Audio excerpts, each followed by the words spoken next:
no livro de 1 Coríntios 13, no versículo 4 em diante. Glória a Deus. Eu estou lá construindo a minha casa, lá no terreno, e na mente do pregador tudo vira pregação. E lá tem muitas frutas, né? Pé de fruta. E eu estou lá trabalhando, construindo, e isso me deu uma inspiração de assim, ó, a obra de Deus é assim também. A gente colhe os frutos, e ali a gente trabalha muito, investe muito, porque obra de Deus, por isso que eu digo, a gente tem que ter as motivações certas para fazer a obra de Deus, para vir aos cultos, para trabalhar na obra de Deus, para estar no reino de Deus. Obra de Deus não é benefícios, é investimento. Você investe o seu tempo. Quem sabe você está cansado hoje. Você está aqui, que nem o irmão Eliezer, cansado, mas está aqui. Por quê? Porque obra de Deus é investimento. Porque obra de Deus você investe o seu tempo, você investe tudo, porque aqui é passageiro. Todas as bênçãos elas vão se terminar por aqui, mas a vida eterna, este é o nosso maior investimento. Então ali eu estou trabalhando, posso colher os frutos, né? Mas não posso ir lá morar, não está pronto. Então, se você está aqui lutando, fazendo a obra de Deus, você está acumulando lá no céu para a sua morada eterna. Amém? Glória a Deus. Coríntios, no capítulo 13, no versículo 4, vai dizer assim: o amor é sofredor, é benigno. O amor não é invejoso. O amor não trata com leviandade, não se ensoberbece, não se porta com indecência, não busca os seus próprios interesses, não se irrita, não suspeita mal, não folga com injustiça, mas folga com a verdade. Tudo sofre, tudo crê, tudo espera, tudo suporta. E você pode se assentar dando glória a Deus. Glorificado o nome do Senhor Jesus. Irmãos, no hebreu, na língua dos hebreus, amor se pronuncia ahavá, e o significado de ahavá é dar ou doar.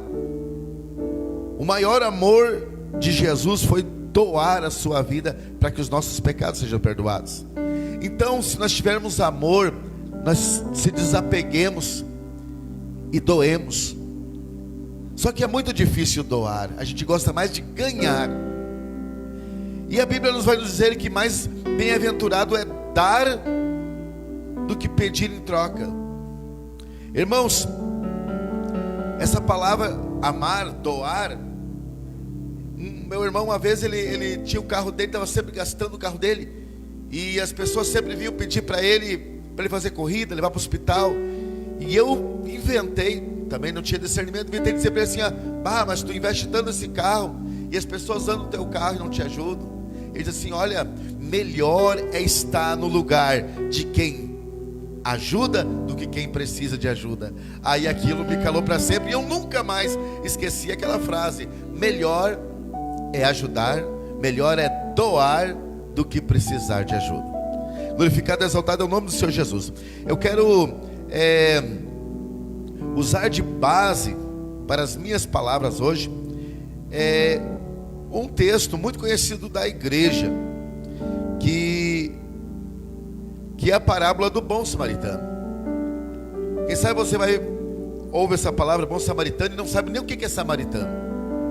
Samaritano, quando fala em bom samaritano, já pensa assim: uma pessoa bondosa que ajuda, que acolhe. Não é nada disso. Samaritano é quem é natural da cidade de Samaria.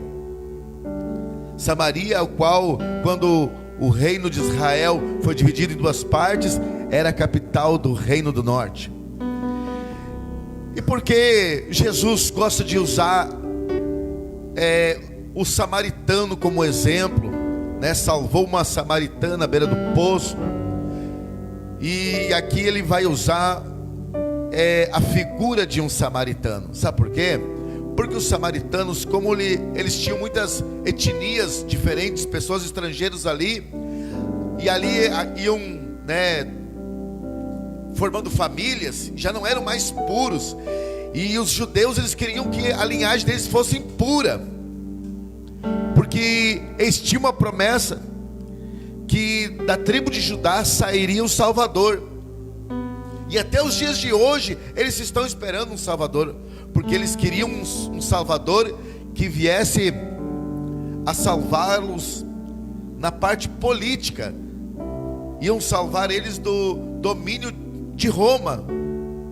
Mas muitos que vieram antes de Cristo, libertaram o povo da escravidão da Babilônia, dos sírios.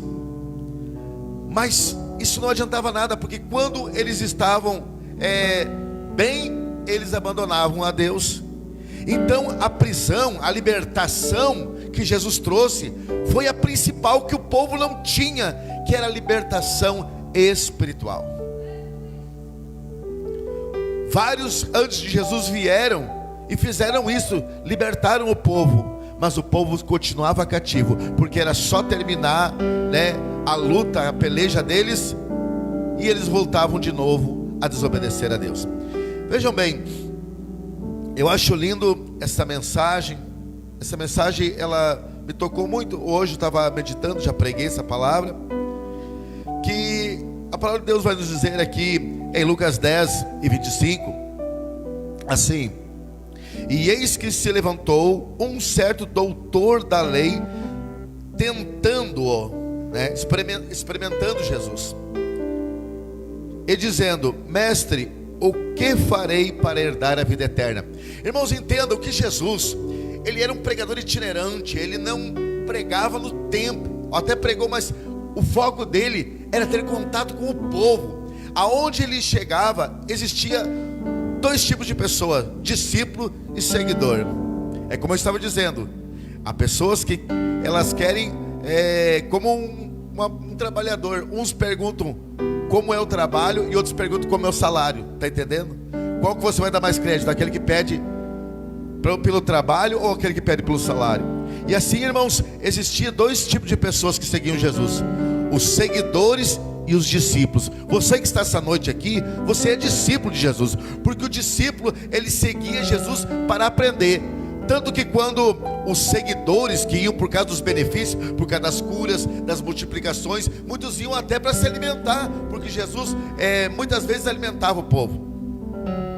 E quando aqueles seguidores não gostaram da palavra, que era uma palavra que defrontava com o seu pecado, muitos foram embora. E quando Pedro veio argumentar, disse assim: olha, tua palavra está muito forte, as pessoas estão indo embora. Jesus assim: tu quer ir também? E ele prontamente disse assim: não, jamais eu irei. Aonde eu irei, se só tu tens as palavras de vida eterna? Irmãos, e olhe bem, assim, imagine agora como um culto que nem esse.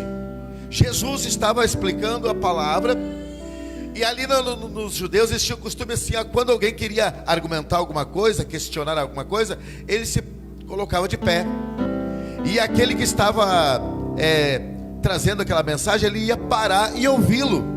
E quando aquele doutor da lei, ele toma a palavra, ele diz assim: mestre, o que farei para herdar a vida eterna?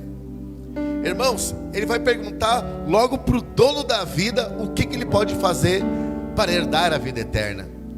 Mas como ele sabia que aquela pergunta era muito pretensiosa, ele, na hora, ele responde com outra pergunta, para que aquele homem se sentisse constrangido. Ele queria constranger Jesus e foi constrangido, porque como ele era um doutor, como ele queria vender a sua imagem ali para o povo, digo: olha, eu também sou um doutor da lei, também conheço, quem sabe melhor que esse Jesus que vocês estão ouvindo.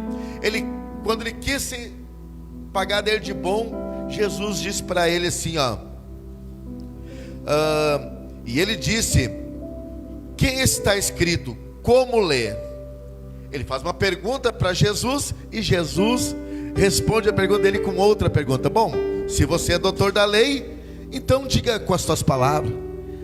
Aí aquele homem se viu encurralado, e ele vai responder com uma resposta bem coerente.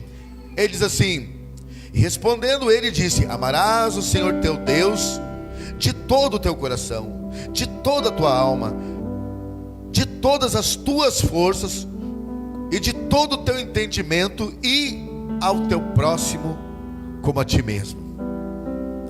E Jesus diz assim para ele, olha só, parece que meio que ironicamente, diz assim para ele: respondestes bem, tá certo, faze isso e viverás. Aí ele ficou ali envergonhado, constrangido, ele tentou replicar, e quando ele vai na outra investida, daí ele se quebra de vez, porque ele diz assim para ele: porém, querendo justificar-se a si mesmo, ele disse: quem é meu próximo? Irmãos, esta reação deste homem é uma reação como de todos nós. Muitas vezes, quando nós não superamos o desejado, nós tentamos nos justificar. Muitas vezes, quando você é questionado sobre aquilo que você poderia fazer e não fez, sempre há uma boa desculpa. Que nem eu sempre vejo o pastor dizendo, quem quer fazer, faz. Quem não quer, arruma uma desculpa. Não é verdade, pastor? E aqui esse homem tentou se justificar. A desculpa dele foi tentar se justificar. Aí ele faz essa pergunta, e quando ele faz essa pergunta, Jesus vem. Por isso que eu gosto muito de pregar como Jesus. Jesus sempre, quando ele ia pregar, ele trazia uma história. Eu sou um pregador historiador e eu gosto muito disso. Todas as minhas mensagens são assim. Até se eu ouço uma mensagem que não é parecida com o meu jeito, parece que... E essa história aqui, ela vai entrar na sua mente, no seu coração. Porque palavra de Deus é semente. E quando você não é só ouvinte, mas é praticante, aí em vez de ouvir e logo esquecer, você vai guardar e também praticar na sua vida. Veja bem, Jesus vai contar uma história, uma história fictícia para ele, ao qual ele vai dizer assim: respondendo Jesus, disse: descia um homem de Jerusalém para Jericó, e caiu nas mãos dos salteadores, os quais os despojaram, espancando-o, se retiraram, deixando-o meio morto. Irmãos, quando Jesus ele começa a contar essa história para aquele homem, todo o povo começou a escutar a história dele, mesmo que era uma parábola. O povo começou a escutar, porque era uma situação difícil. Vejam bem, ele está dizendo que um homem que estava em Jerusalém estava descendo a Jericó. Irmãos, Jerusalém é acima do mar, e é também chamado, Jerusalém significa lugar de paz. E a caminhada para Jericó era 1000 metros para baixo. Geograficamente ele estava descendo, e espiritualmente falando, quando uma pessoa está num lugar de paz e começa a descer, olhar para o mundo, a pessoa tem muito a perder. Jericó, ela não foi uma cidade criada por... Esse nome não foi criado por judeus, porque ele foi criado pelos cananeus. E no idioma dos cananeus, Jericó significa perfumado ou aroma. E imagine que ele estava num lugar de paz e se iludiu com um aroma. Você sabe que Sansão também, por causa de um mel que estava na carcaça do leão, ele vai e pega algo doce, mas que estava no meio de uma carcaça podre. E o pecado é assim, ele tem a sua aparência, mas no final ele é podre. E ali ele está descendo. E quando a pessoa está descendo no nível espiritual, ela tem muito a perder. Imaginem que quando ele está descendo, ele é espancado, ele é tirado de suas roupas, e o que mais humilha uma pessoa do Oriente Médio é tirar-lhe as roupas, irmãos. Tanto que quando lá no Iraque, os soldados americanos, para fazer uma tortura psicológica, tiravam as roupas dos iraquianos para fazer ali a sua interrogação. E ali aquele homem está nu e sem os seus pertences. Imagine, irmãos, aquilo que nos roubam financeiramente, a gente adquire novamente. Mas quando você perde algo espiritual, é mais doloroso. Muitas pessoas, por causa de outros, perderam o desejo de sorrir. Muitos perderam até o desejo de vir à igreja, por causa que roubaram deles, porque magoaram eles. Às vezes a gente vê pessoas desviadas que colocam culpa na igreja, que não assumem, se justificam como aquele doutor da lei que estava ali, se justificar nas feridas que os outros lhe deixaram. E ali está aquele homem no chão, meio morto. É o único lugar na Bíblia que vai falar de uma pessoa meio morto, é ali, porque ele não estava nem vivo, ele estava em estado de coma, estava desmaiado. E logo após, Jesus vai dizer que ocasionalmente estava descendo o caminho um sacerdote. E o sacerdote, por causa dos seus costumes, ele não podia tocar em nada morto. Mas ele estava indo para casa, estava descendo. Muitos sacerdotes serviam ao templo que estava em Jerusalém, mas moravam em Jericó. E este homem, ele era um sacerdote e ele era muito crente dentro do templo, mas fora do templo o amor não existia. Mas espiritualmente falando, ele também estava descendo, e ele não tinha nada nas mãos, ele não tinha como socorrer aquele homem, suas mãos estavam vazias. E aquele homem, ele passa de largo. Logo após ele veio um levita. Imagine um levita que cantava sobre o amor, sobre a compaixão, e também ele passa de largo, porque ele também estava descendo e também não tinha nada nas mãos. Mas vem subindo um samaritano, e Jesus usa o personagem samaritano porque ele era muito desprezado pelos judeus. Todas as pessoas que eram naturais de Samaria eram desprezados, porque eles não eram pessoas de linhagens pura. Tinha muitos em sua descendência pessoas de outros povos. Eles, para judeus, eles não eram puros. E Jesus vai usar aquele personagem, uma pessoa que é um improvável, uma pessoa que ela é desacreditada, desprezada até mesmo. Porque Jesus, quando xingaram Jesus, disseram que Jesus era um endemoniado, quem sabe ele era até um samaritano, porque eles desprezavam o samaritano, os judeus. E Jesus vai usar essa figura, um homem que está subindo. E quando você está subindo na vida espiritual, você vai só adquirindo. Aquele homem, ele está subindo com uma cavalgadura, com um jumento, ou quem sabe um cavalo. E ele tinha consigo vinho e azeite. Ele, olhando aquele homem, ele vai lá e se move de íntima compaixão. A gente vê muitas pessoas que não estão nem aí para o outro, que passam de largo. Eu vi até uma notícia assim na internet, de um homem que ficou 10 horas na beira do asfalto e ninguém olhou para ele. E aquele homem podia ser salvo, mas por causa da negligência das pessoas, aquele homem morreu ali naquele lugar.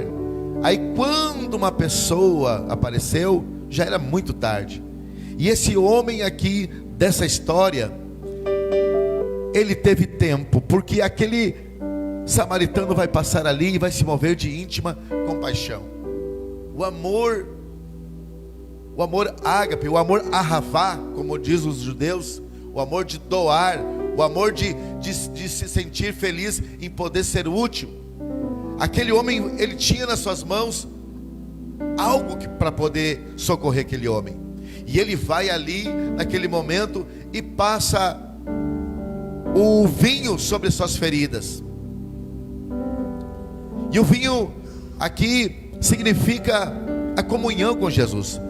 Porque quando nós participamos da ceia, sempre nós tomemos o cálice do vinho, que significa o sangue de Jesus, para ter comunhão com Jesus. E depois de lavar as feridas com vinho, por causa do teor alcoólico, ele ia desinfetar a ferida, ele passa o azeite. Todo mundo sabe que o azeite ele resseca. E o azeite espiritualmente significa a presença do Espírito Santo. Quem sabe na vida você foi muito machucado. Quem sabe a sua história daria um livro. E eu quero dizer para você, se cada um de nós soubéssemos como contar nossa história, como falar do que Deus fez para a nossa vida, muitas pessoas seriam salvas.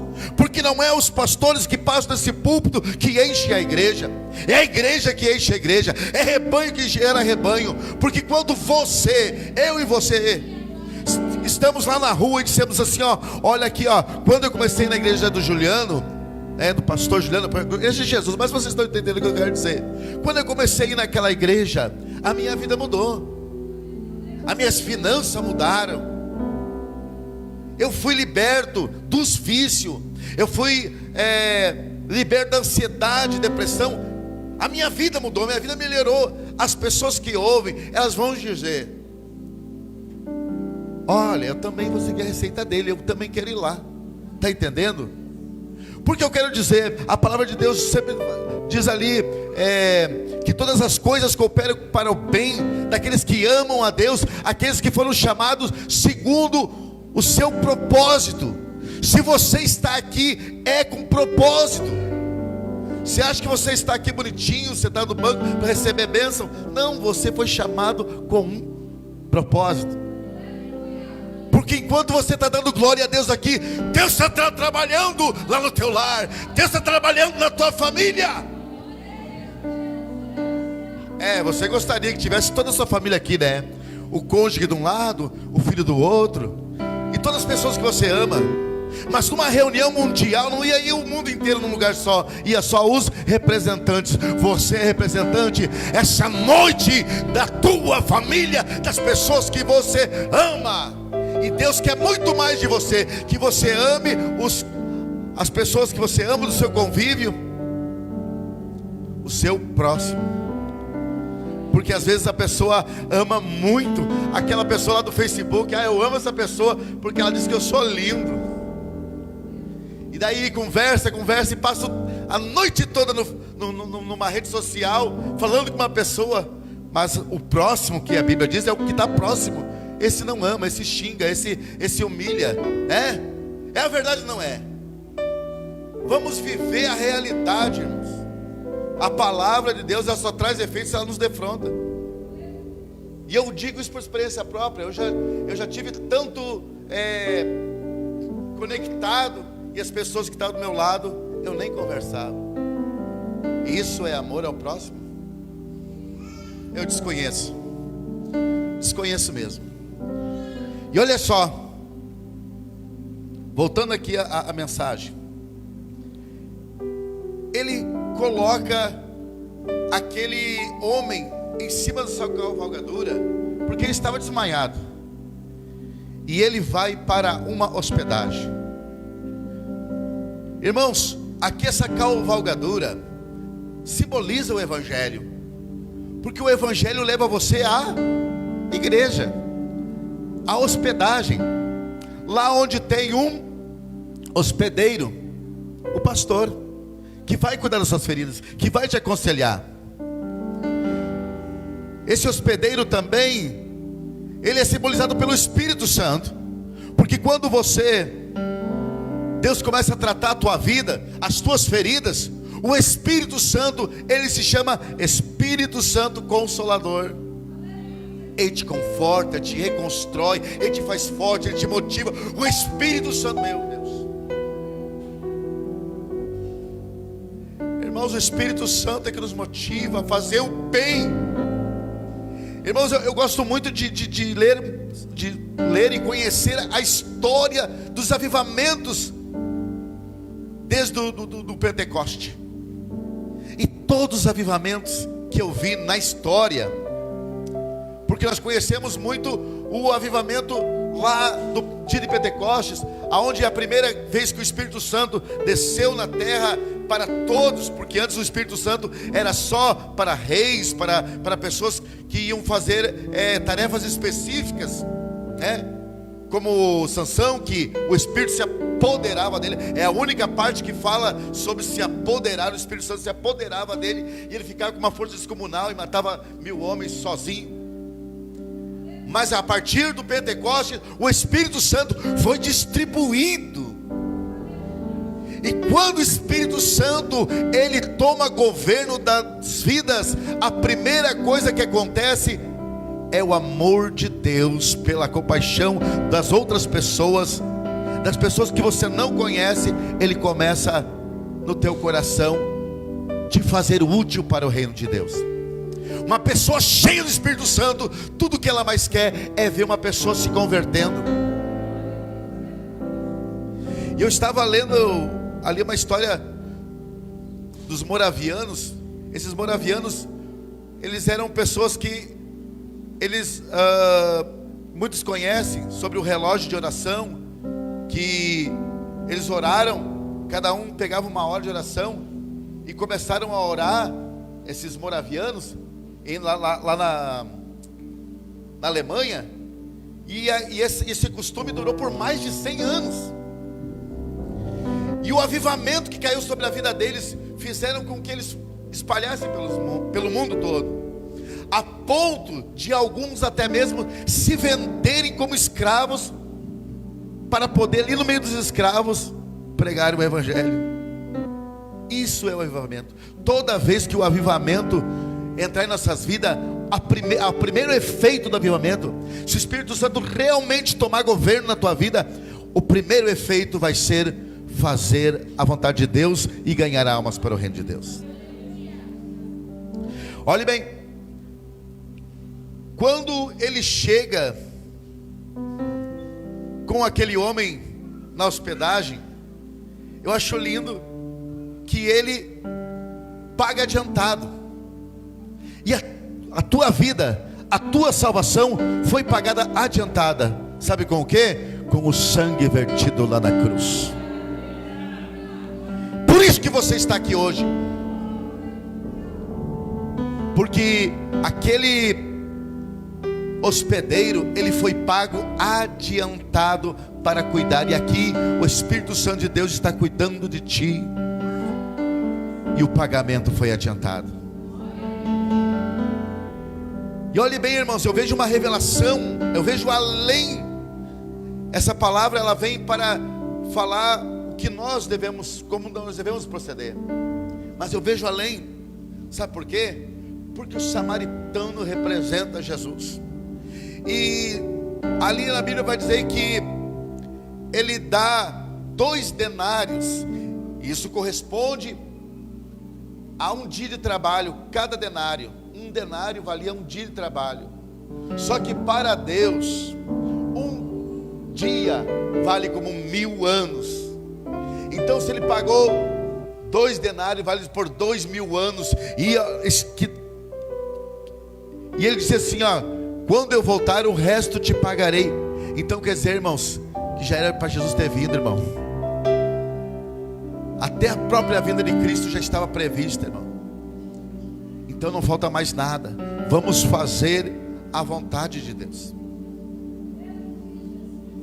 Só que amar, irmãos, as pessoas, a nossa família, é muito fácil.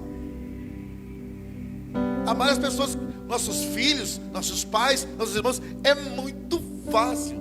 Só que aqui, ó, em Romanos 12, vai dizer assim, ó: se o teu inimigo tem sede, dá-lhe de beber. Se o teu inimigo tem fome, dá-lhe de comer. Fazendo assim, amontoar-se-ão brasas vivas sobre a sua cabeça. Mas não é brasa de churrasco não, é brasa viva do altar. Eu acho lindo, irmãos. Se vocês conhecem a história de Elias e Eliseu, os 2 profetas, ao qual Eliseu era servo do profeta Elias, e ele pede porção dobrada do poder de Deus que estava na vida de Elias. Elias, quando veio um batalhão, um general com 50 homens para pegá-lo, ele orou e caiu fogo do céu, e aqueles homens todos morreram queimados. O rei, não contente, manda mais 50 homens, e quando eles chegam para pegar o profeta, ele ora a Deus, o fogo cai e eles morrem queimados. Mas o rei ainda insistiu e mandou o terceiro batalhão. Só que esses já sabiam que iam ser queimados. Eles de longe disseram assim: não queima nós, eu sei que tem poder de Deus. Só que olha só, a reação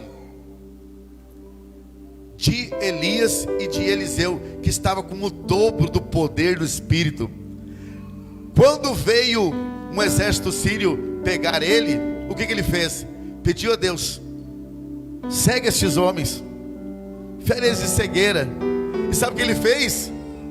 Ele não mandou fogo cair e matar todos eles, não. Ele pegou aqueles homens, levou para dentro de Samaria, e o rei disse assim: oba, vão matar eles. E ele disse assim: não, vão não, não vai não. Você vai matar homens desarmados, estão até cegos? Ele orou e aqueles homens começaram a ver. E ele disse assim: ó, põe para eles pão e água, para que eles comam e vão pelo caminho. Sabe o que o rei fez daí? Fez um banquete para eles. Está vendo a diferença? Elias era cheio do Espírito, mas Eliseu era mais cheio ainda. E o coração dele fez o quê? Fez com que ele abençoasse aqueles que o perseguiam. E é isso que Deus quer na nossa vida. Só que isso é muito difícil. É muito fácil falar de amor, é difícil praticar o amor. A palavra amor é tão linda, mas como eu disse, é um investimento no reino de Deus. Porque amar é doar. Só quem crê assim dá glória a Deus. Eu quero convidar você a se pôr de pé agora, e nós vamos orar para que Deus transforme nosso coração. Aleluia. Eu quero ler uma palavra que está aqui em Levítico 19 e 18, que diz assim, ó: não te vingarás, nem guardarás ira contra os filhos do teu povo, mas amarás o teu próximo como a ti mesmo. Eu sou o Senhor.